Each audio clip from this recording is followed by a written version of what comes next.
Bonjour à tous, aujourd'hui j'ai la chance d'interviewer quelqu'un qui a énormément de choses à partager avec nous. Alors il est ingénieur, chercheur, consultant et auteur de plusieurs ouvrages de référence.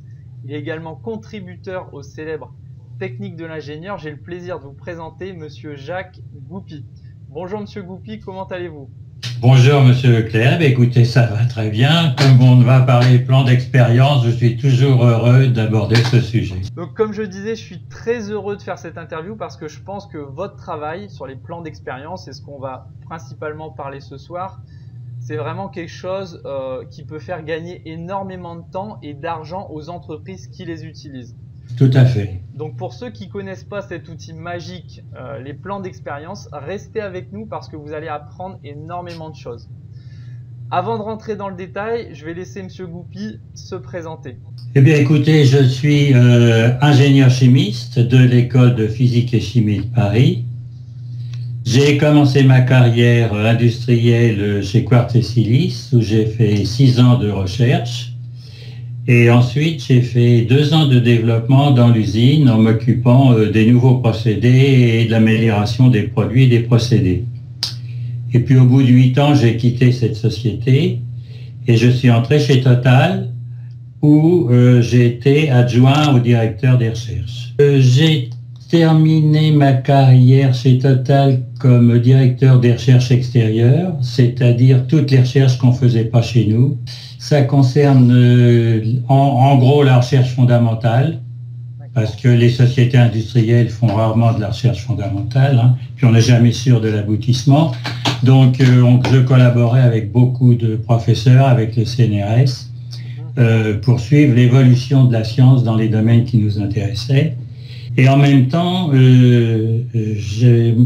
j'avais fait de la formation en plan d'expérience et j'ai fait du consulting dans d'autres entreprises, dans les filiales d'abord, et puis ensuite dans d'autres entreprises sur les plans d'expérience. D'accord, donc vous êtes vraiment spécialiste des plans d'expérience. Vous êtes l'auteur du livre Les plans d'expérience.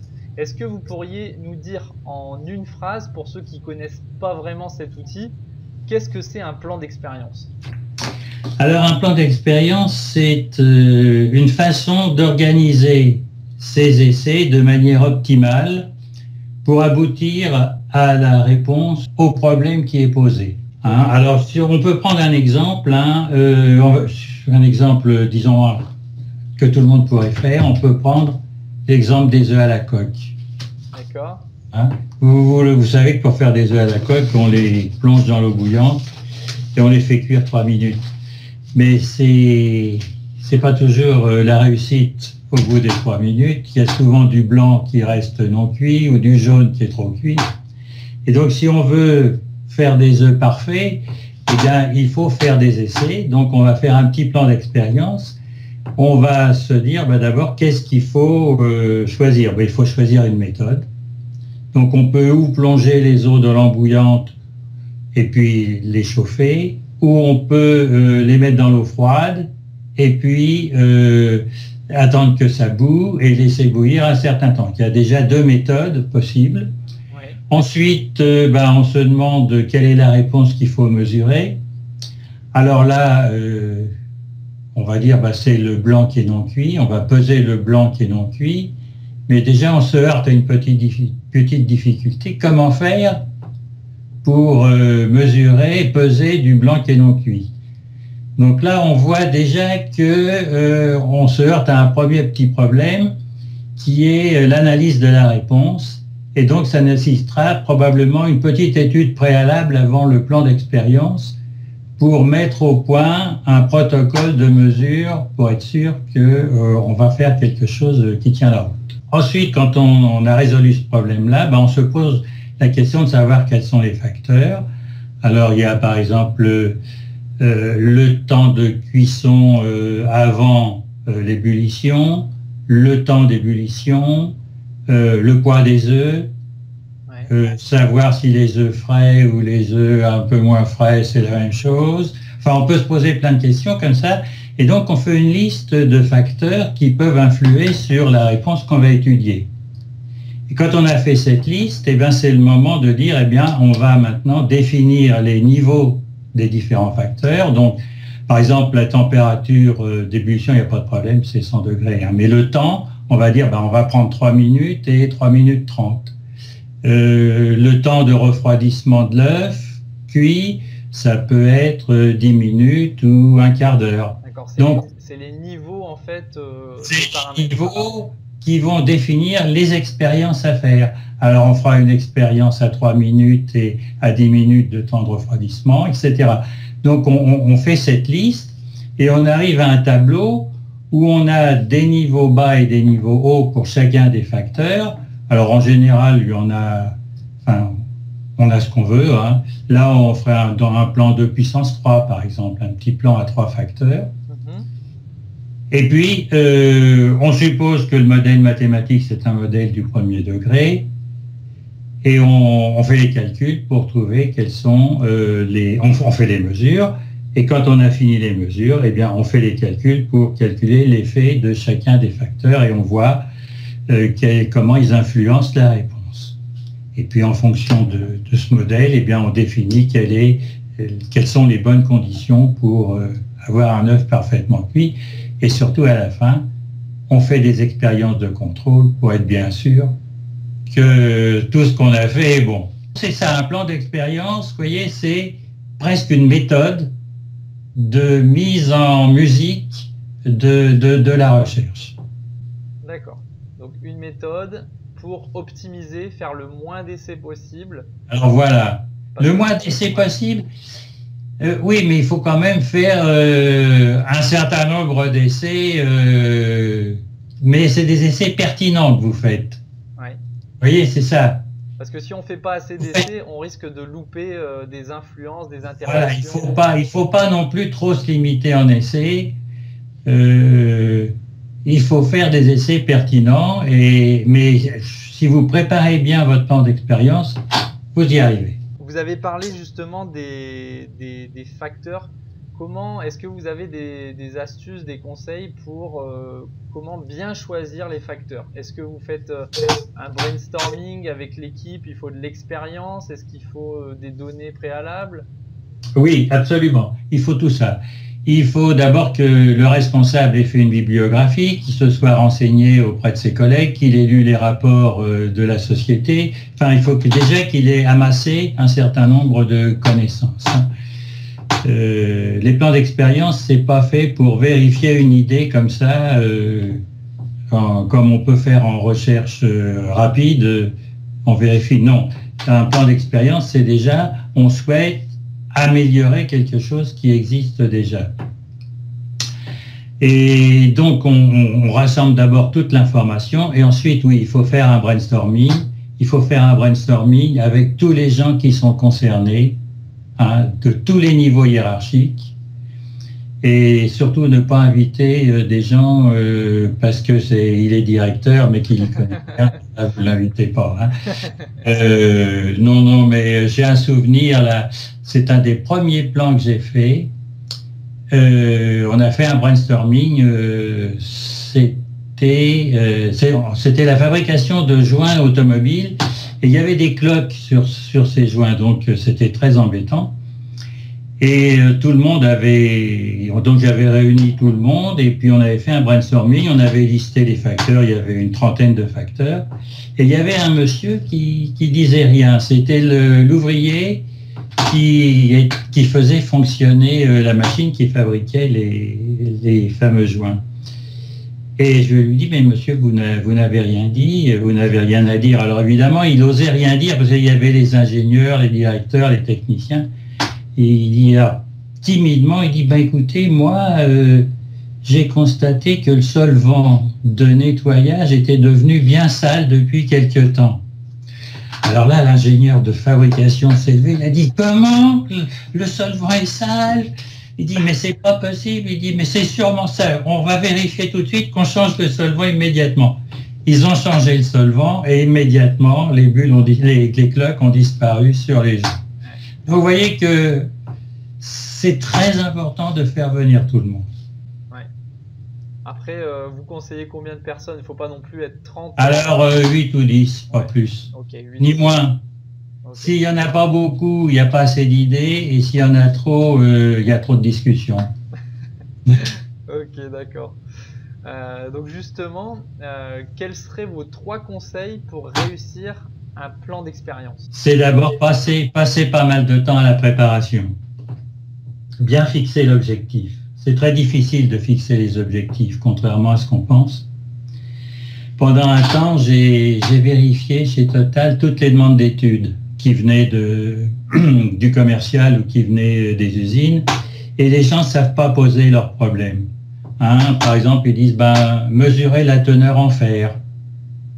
Ou c'est toujours souvent en termes de solution, alors que ça n'explique pas quel est le problème qui se pose. Donc il faut vraiment interviewer les gens pour être sûr qu'ils posent la bonne question, ou les embêter jusqu'à temps qu'ils posent la bonne question sur laquelle on pourra travailler. Donc, passer du temps à bien préparer son plan, à bien fixer les objectifs. Et comment vous faites pour fixer vos objectifs, par exemple? Vous avez des astuces? Il faut surtout que l'objectif soit quantifié. D'accord. Par exemple, il ne faudrait pas dire peu d'impureté. Hein, si vous fabriquez un produit, peu d'impureté, c'est pas un bon objectif. L'objectif, c'est moins de 10 ppm, plus ou moins de ppm. Voilà, alors à ce moment-là, on sait à la fin de l'étude si on a atteint ou si on n'a pas atteint l'objectif. D'accord. Si vous dites quelque chose de flou, vous êtes sûr, on vous reprochera toujours de ne pas avoir réussi l'étude ou d'avoir été trop long. Deuxième conseil, si vous êtes débutant, faites un plan simple. D'accord. Ne cherchez pas des plans compliqués, vous vous en sortirez pas et vous direz les plans d'expérience ça marche pas. D'accord. C'est quoi un plan simple alors? C'est un plan de 4 ou 8 essais, 2 puissance 2 ou 2 puissance 3, vous voyez. D'accord. Donc 2 facteurs. 2 facteurs à 2 niveaux. Si vous faites ça, c'est déjà pas mal. Ça vous donnera confiance et après vous ferez des plans fractionnaires, des plans surface de réponse, mais avec plus d'assurance. Si vous vous lancez tout de suite et seul, vous risquez d'aller à la catastrophe. D'accord. Ou alors, si vous vous lancez parce que vous êtes obligé, vous avez un plan compliqué parce que l'étude est compliquée, faites-vous aider par quelqu'un. Soit un ingénieur qu'on a déjà fait, soit un consultant extérieur. Et le dernier conseil? Alors, le dernier conseil, j'en aurai 2. Il y a un bonus. Il y a un bonus. C'est d'abord de bien suivre ces essais, pour être sûr que les conditions que vous avez définies sont suivies, qu'il n'y a pas d'incident, une panne mécanique ou électrique, ou un opérateur qui change un niveau, une température pour une raison ou une autre. Donc bien suivre les essais. Et ensuite, quand vous avez terminé les essais, c'est facile de rentrer les résultats. On fait simplement attention de ne pas se tromper de ligne. On met le bon résultat en face le bon essai. Et enfin, dernière chose qu'il faut absolument faire, c'est des essais de validation. D'accord. Valider les résultats. Valider les conclusions du plan par des essais. Sinon, vous risquez la catastrophe. Par exemple, moi, ça m'est arrivé, on a fait un plan d'expérience au laboratoire parce que sur la machine de production, c'était plus compliqué à mettre en œuvre. Donc, on a fait un plan d'expérience au labo et derrière, il faut confirmer ça avec des essais en production en grandeur réelle, on va dire. C'est important. Oui, disons que si vous faites ça, vous faites les essais de labo, c'est pour vous orienter. Et en réel, vous changez de domaine quand même. Oui. Vous changez de domaine. Donc, les conclusions du labo, faut s'en méfier. Elles vont dans le bon sens sûrement, mais ce ne sera pas forcément exactement la même chose. D'accord. Ok, donc si je résume, vous avez 4 conseils. Premièrement, bien préparer son plan d'expérience en fixant des objectifs quantifiables. Deuxièmement, c'est commencer simple. Et après, quand on a acquis l'expérience, on peut faire des plans plus complexes. 3, c'est bien suivre ses essais pour être sûr que il n'y a pas un niveau d'un autre facteur qui bouge, etc. Et quatrièmement, c'est valider les résultats du plan d'expérience. Oui, c'est l'essentiel, hein. Maintenant, est-ce que vous auriez 3 erreurs à nous éviter de commettre? Il faut pas négliger la préparation. Il faut surtout bien adapter les réponses à la question posée. C'est-à-dire qu'il y a beaucoup de gens qui disent oh, bah, c'est facile de mesurer ça, c'est ce qu'on va mesurer, mais ça répond pas forcément à la question qui est posée, hein. Et des fois, c'est difficile de trouver une réponse. J'avais eu à faire un plan d'expérience sur le stress des contrôleurs d'avion. Wow. Donc sur un facteur humain. Sur un facteur humain. Hein. Intéressant. Et oui, c'était très intéressant. Mais le problème, c'était comment mesurer le stress. Tout à fait. Hein. Alors, donc là, on s'est un petit peu cassé la tête.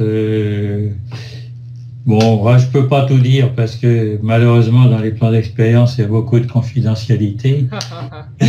Qu'est-ce qu'il y a encore comme réponse difficile? Il y a le pétillant, par exemple, hein, ou le croustillant. Ah ouais, tout ce qui est sensationnel. J'ai travaillé avec une filiale de Danone et ils fabriquaient des biscuits et ils voulaient des biscuits croustillants. Donc il a fallu qu'on mesure le croustillant. D'accord. Donc là, il doit sûrement avoir appel à des témoins, des gens qui testent. Etc. Ah bah oui, alors ça c'est l'analyse sensitométrique. Alors moi, admettons que je suis débutant, etc. Les plans d'expérience, il y a beaucoup de mathématiques, etc. Et je suis pas, ça fait longtemps que je suis plus allé à l'école. Comment je peux faire pour m'aider justement à analyser les plans d'expérience? Est-ce qu'il y a des outils? Oui, depuis longtemps, il y a des logiciels qui font des plans d'expérience qui sont d'ailleurs très très bons. Alors moi j'ai commencé avec un tableur. D'accord, avec Excel, ok. Non, c'était même pas Excel, c'était avant, mais bon. Okay. Ah, oui, dans les années... Dites-vous bien que dans les années 70, il n'y avait pas beaucoup d'ordinateurs. Hein. Comme logiciel, bah écoutez, moi je peux vous donner une liste de logiciels qui sont tous très bons. Il y a Minitab, il y a StatGraphic, il y a Jump, il y a Statistica, Crumbler, okay. Pirouette, Modé. Ils sont tous, ça fait des années et des années qu'ils font des plans d'expérience, donc ils ont eu des retours de tous les utilisateurs. Et franchement, ils sont tous bons pour la construction ou pour l'analyse des résultats. Non seulement ils font les calculs, mais ils font les graphiques. Ça c'est précieux parce que ça vous permet de faire beaucoup d'hypothèses, de faire des prévisions. Et franchement, travailler avec les logiciels d'aujourd'hui, c'est un plaisir. Est-ce que, parce que tous ces logiciels-là, la majorité sont payants, est-ce que vous en avez des...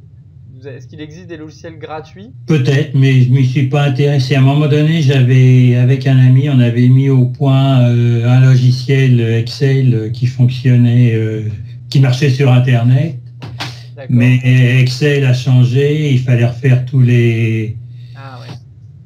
il fallait refaire tous les programmes, donc on ne l'a pas fait. Et puis on s'est aperçu que finalement, on était nettement au-dessous de la qualité des logiciels professionnels. D'accord, ok. Alors les logiciels professionnels, tous vous permettront de travailler un mois avec gratuitement. Vous avez dit pour rentrer tout doucement dans les plans d'expérience, ce qui est bien, c'est de se former justement pour celui qui veut démarrer là, celui qui veut faire un pas de plus sur cet outil. Qu'est-ce que vous lui conseilleriez? Alors je lui conseillerais d'abord de lire un excellent livre qui est La méthode des plans d'expérience, mais surtout de ne pas tout lire. De lire les 4 premiers chapitres, hein, c'est les plans les plus simples, et puis le dernier chapitre, c'est les conseils. D'accord. Bon bah écoutez, Monsieur Goupy, je vous remercie pour cette interview. Il y a beaucoup de choses à apprendre. Donc comme ceux qui veulent aller plus loin, je vous invite fortement à lire ce livre. Et puis, donc, retenez le conseil, les 4 premiers chapitres, et puis après, aller plus loin. Voilà, et pour aller encore plus loin, là, je conseille de suivre une formation ou de faire appel à quelqu'un qui peut vous aider. D'accord, ok. Voilà, et puis après, ce sera votre rôle d'aider les autres. Très bien, exactement. Merci, Monsieur Goupy. Voilà, merci, Monsieur Leclerc.